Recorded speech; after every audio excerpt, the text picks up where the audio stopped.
So, first thing I want to talk about is the average income for the Cincinnati, Ohio area. Please keep in mind that Cincinnati is the northern part of Kentucky, right? So, Cincinnati Airport is in Kentucky. Indiana's over there too. But if you look at the tri-state area of Ohio, Indiana, Kentucky, Cincinnati is the metro city that I'm comparing to. So you can see here that the $73,000 is the average income, and the cheapest house that is for sale on the market now is for $159,000. And as you can see, the mortgage payment does not include property taxes or HOA fees if they're applicable, and it's still over $1,000 to pay that mortgage. And then when we look at the census data for Cincinnati, Ohio, we see that it's more female population. It's definitely heavy rent. Heavy renters are in Cincinnati. The family households and the non-family households and households with children. So you see kind of how the breakdown works, and a lot of those homes are in apartments or rented homes rather than mortgaged homes. So the average cost for daycare in Cincinnati is about $1,200 for infants, $1,100 for toddlers, and $1,000 for school-aged kids. And what this means is the child care seekers are paying that on a monthly basis. But you can see that the average income is $70-some thousand for the household, which, assuming there's two parties in the average household, because if we look at the census data, the average household was two. So looking at the daycare worker salaries, which we all know is an issue, childcare is an issue in the United States. The wages, if you take a look, I went to Indeed and Glassdoor looking for the average salary, and these are horrible. The only one that has a median type of income to be able to sustain buying a home is the director level. And the director is a pretty heavily credentialed individual. And so I want to share a snippet from Marie, a child care worker who makes $15 an hour and has seen some of the disparity of child care workers and what they face. Mainly it's because women in childcare are married to wealthy men, per Marie. And so that is unacceptable. We shouldn't have to get married in order to be able to get a job. That's silly. So Kentucky, which, remember how I said that Kentucky, Ohio, and Indiana are all the same. Kentucky has proposed a solution. Not only do they have the Child Care Assistance Program, but they have the Employer Child Care Assistance Partnership, which is why Cincinnati can take some notes from their bluegrass neighbor, because it's going to make a difference, and here's how. We know that the CCAP, the CCAP program, has different payouts that are going to pay different types of certified and registered or licensed facilities to participate in childcare. And as you can see, for Boone County, which is where Hebron, Kentucky is located, which is just, well, not right across the river from Cincinnati, but 15 minutes away. We measure everything in minutes, by the way. The licensed type 1 and 2 facilities for an infant, the payout is $47 a day. For a certified in-home care, it's $36 a day for an infant, and it is only $16 for a registered, which is related guardian, or non-guardian, but related. So we see that. Now, what is the ECAP? ECAP is the partnership of employers. Any employer that is a registered employer with this program is agreeing that they are going to take part in a benefit that they're offering to employees, and they're going to get a tax break for that per the state of Kentucky.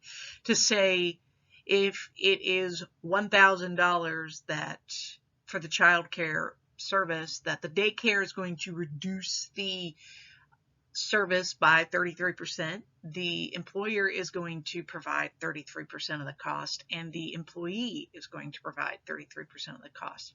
So the child daycare center or registered or certified, whoever it is that is a STARS.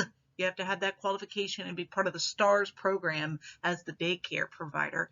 But you just reduce your rates by 33% and you still make 2/3 of that you make that revenue coming in. And that is how we can get more leads for childcare, as well as allow for people to return to work and get childcare. But the problem is high turnover, right?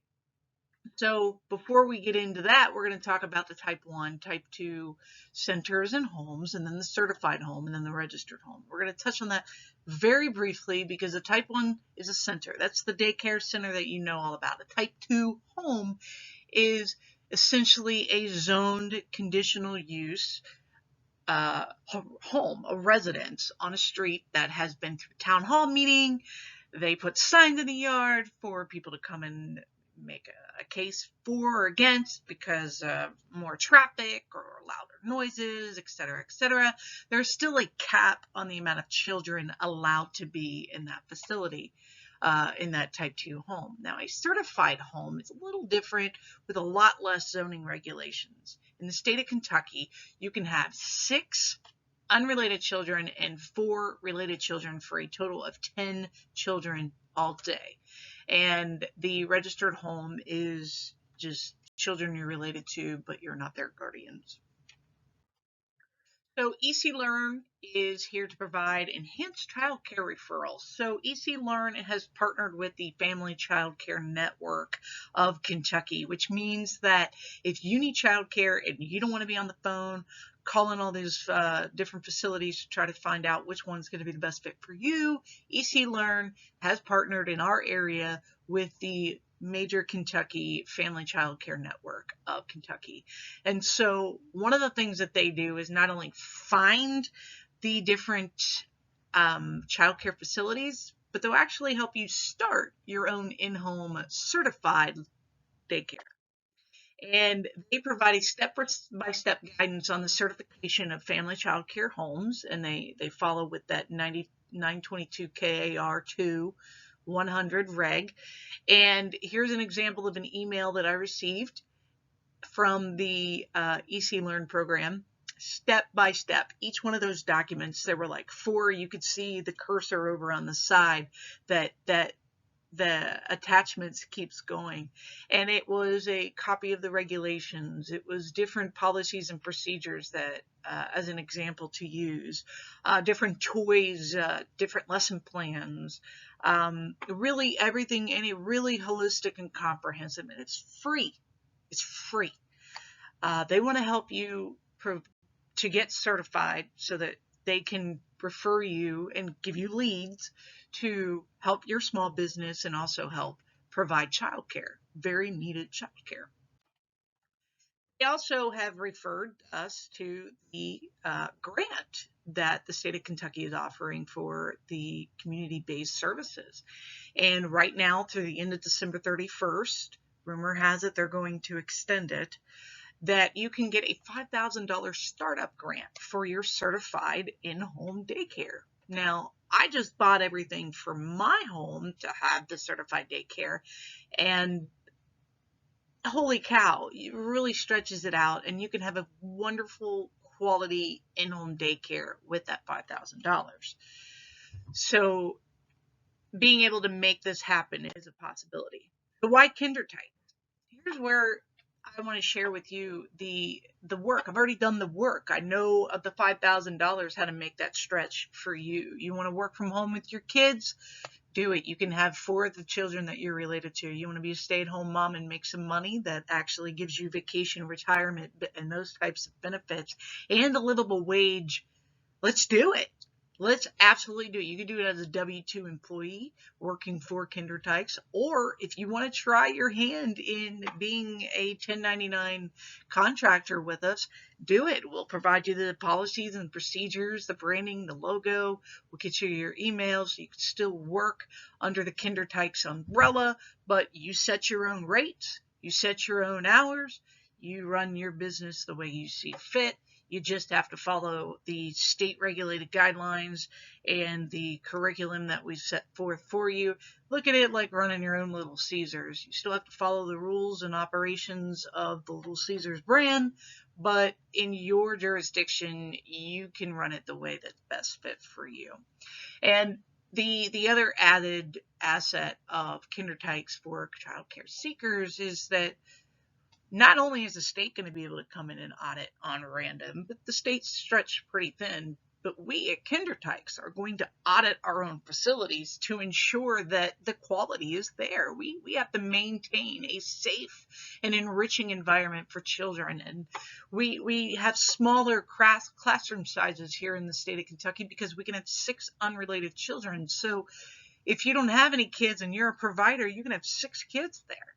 And those 6 kids are going to get your attention while you're making a living wage coming up with a lesson plan. You get to choose who you take in. You just have to make sure that you have to accept CCAP, which Tykes is absolutely going to accept CCAP. And we have to be in business for at least a year in order to not have to forfeit that grant money. It also allows for the children to build better relationships with caregivers, and there's not this coming and going, and it builds a more consistent type care.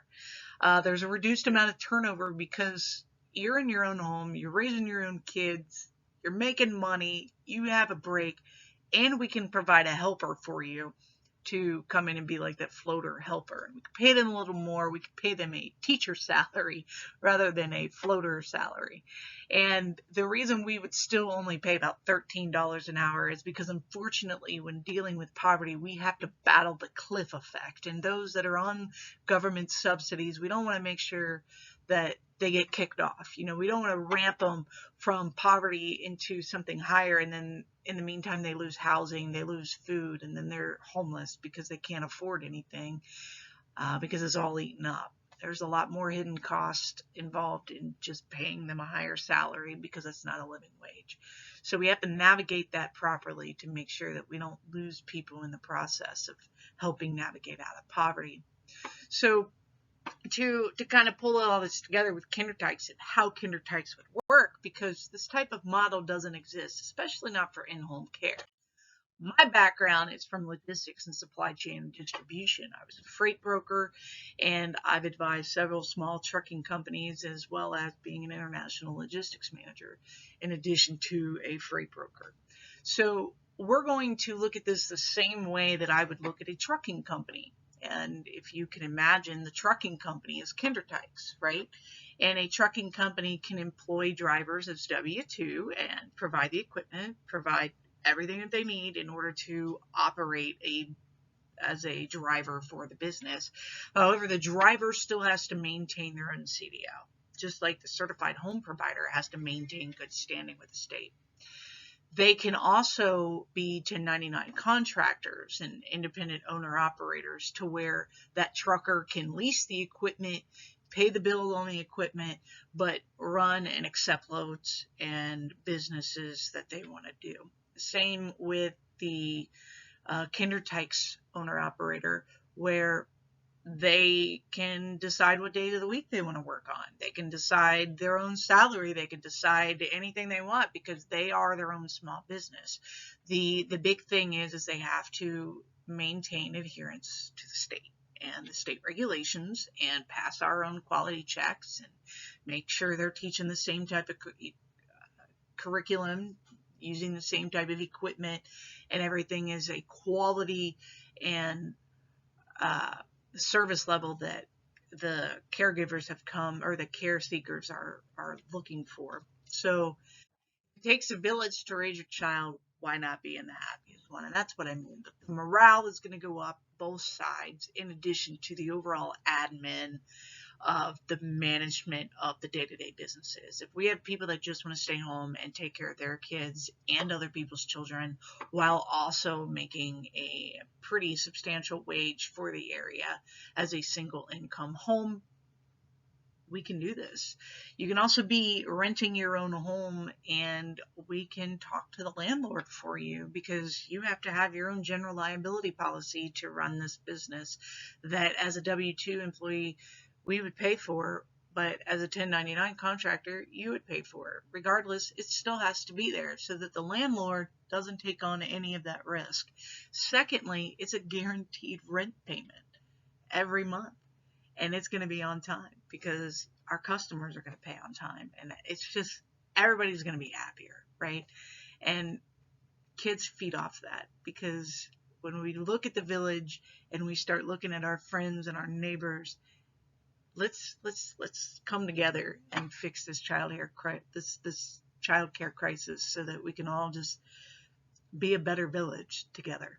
So I hope you consider Tykes. I hope you can see how we can make a difference, and I look forward to any feedback.